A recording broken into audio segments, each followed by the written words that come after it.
All right, grade ones, join me on the carpet quietly, please. Come and sit quietly. We're going to have a reading time. Welcome. Okay, everybody sit down. Yes, you're all looking at me funny. Why? Because I'm wearing my scarf and hat? So what? I'm cold. I always get cold, but I'm waiting for our next season to start. So what do you think? Anybody have any thoughts? Go ahead. Okay, everybody's hands up, so just go ahead and say it.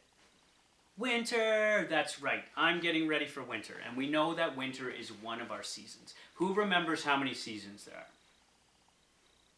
Very good. 4. Okay, who can remember the first season we talked about? Go ahead. Summer. Perfect. What was the second one we talked about? I know you know this. Go ahead. Fall. Very good. That's where we're at right now, in fall. So what is the next one? What's the one I'm getting ready for? Winter. We already said it. And who knows what we're going to talk about next time after winter? Very good. Spring. All right. Thank you for knowing that. All right. So we have 4 seasons. And guess what? The seasons go through what we call a cycle. Who remembers when I talked about a cycle when we talked about fall? Yeah, let's do a refresher then. So when I'm talking about a cycle, right, do we know any ideas? What if I said a couple words to us? What if I said bicycle? If I'm talking about a bicycle, it has 2 things on it. What does it have?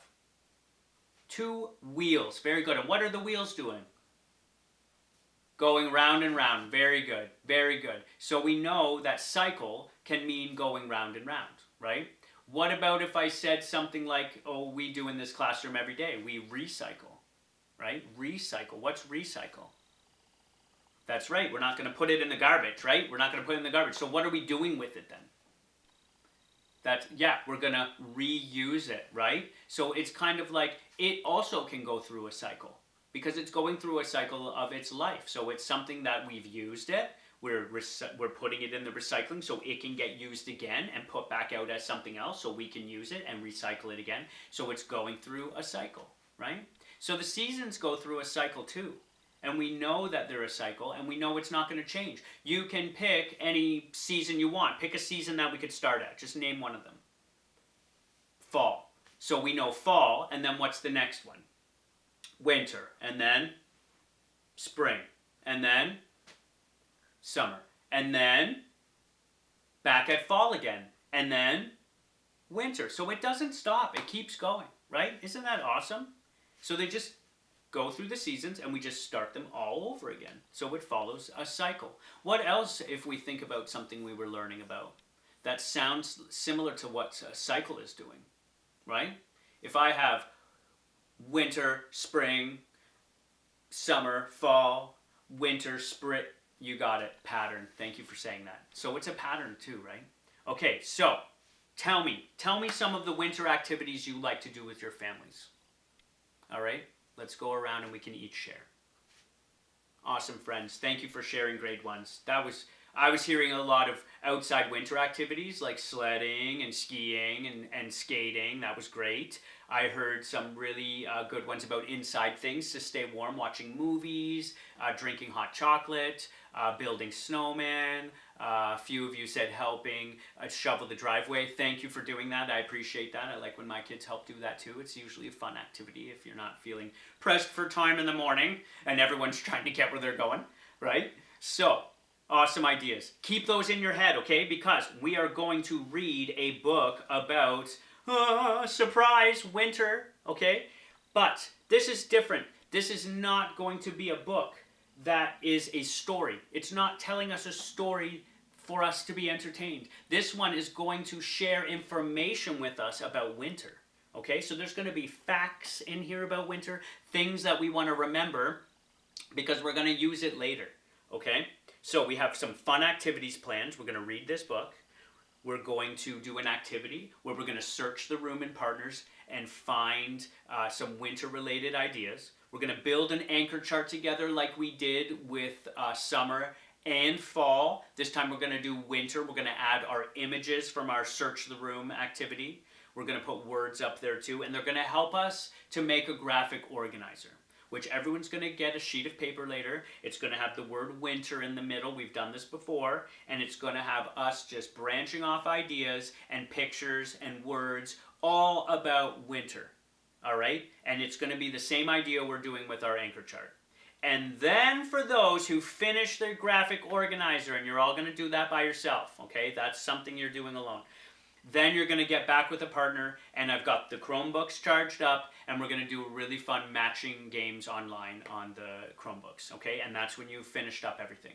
So, does this sound reasonable and fair if we can get through this book and do a few of those activities and have fun together? Awesome. All right. All right, so let's go through this book, and then we'll get to those ideas after, okay? So, let's just remind ourselves when we're going through what we call a non-fiction book, all right? So that means it's not a story.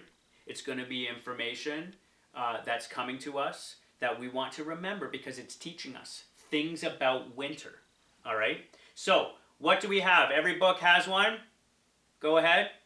A title. Thank you. If I open the book, there's going to be a special page. Who remembers what we call this special page? We got some words, we got some numbers, there's a title up here. If anyone can read it, go ahead, because you'll find the answer. Even sound it out if you want. Go ahead. Contents. Table of contents. Does that sound familiar? Right? So it is the table of contents. This is telling us how the book is organized inside. All right? It's giving us a title, and it's giving us, what do we think that number is? That's right, it's a page number. So we're getting a chapter title and a page number. And each chapter is going to tell us a little bit of information about a certain part of winter. Okay? So this one's telling us the wonder of snow on page, what number? 4. So I know if I go to page 4, there it is, the wonder of snow, I found it. Right? I don't even need to read this book in order. That's the really lovely thing about a table of contents. I can decide what I'm looking for to learn about. I could read them in another order. Not like a story. I have to read the story from beginning to end. If I do it in a different order, then I'm really confused and I don't actually know what the story's about. But with our interesting facts about snow, we can read them in whatever order we want. We're going to go beginning to end because it just makes sense for us, okay? So, now we know how to look up some of the information if we want to. Okay, so let's jump in. The wonder of snow. Snowflakes swoop and swirl to the ground through the frosty morning sky. Swoop and swirl.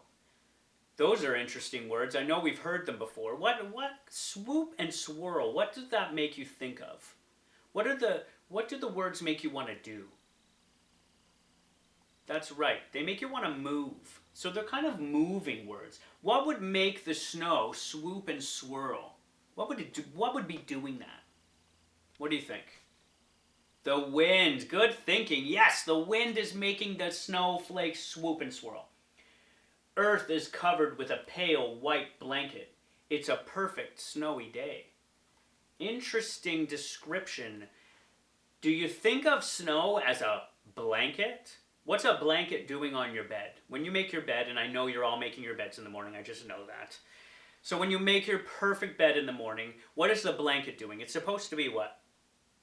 Yes, yeah, you got it. Smoothed out, it's covering the bed, right?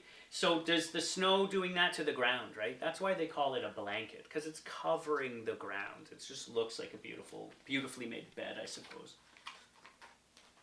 Snowflakes are made of ice crystals. They form inside the clouds. Snowflakes form when the temperature of clouds drops below the freezing point. So when it's really cold. Now, so the snowflakes are made inside the clouds. Can we think of something else that's made inside the clouds? Think of something else. Think of what happened yesterday that made everybody stay in for recess, and I know you didn't like that. It rained. See, now you're thinking about it.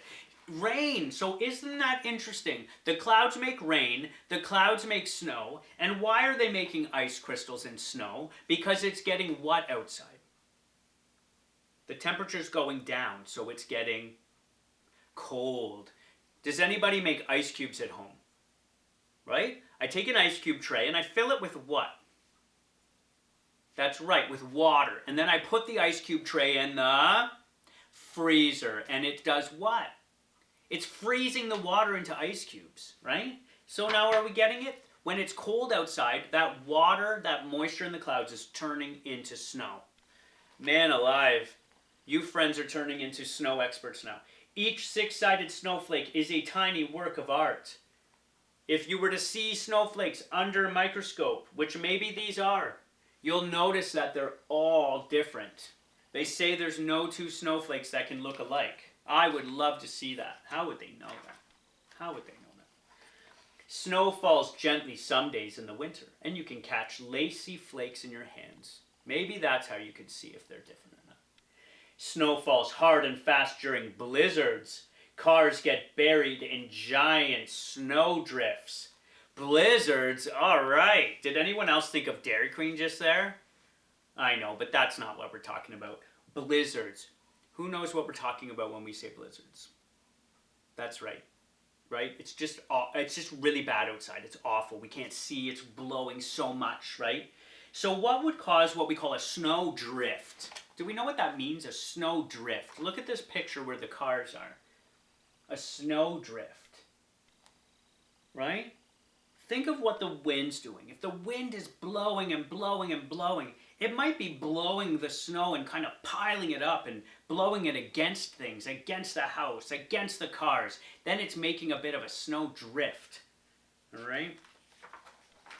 Snowy day fun. There is so much you can do on a snowy day. It's time to get dressed. Put on your coat, hat, and boots. Remember your mittens too. Come on, exactly what I did. Right? Soon we're all going to be doing it when winter comes. So look at what they're doing. They're adapting to what's going on. Adapting. Are they wearing t-shirts and shorts anymore?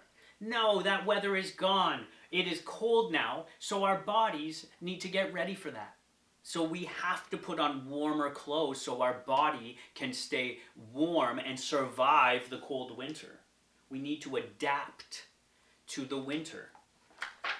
We can do lots of things. We can build forts in the winter. We can build friendly snowmen. What makes him friendly? What's friendly? I know you're all friendly. To be nice. I know that was an easy question, but it's always a great reminder to be friendly. We talk about it all the time. Mr. Chili needs a scarf and hat. Well, guess what? It looks like he already has one. Otherwise, I would lend him mine. He looks cold.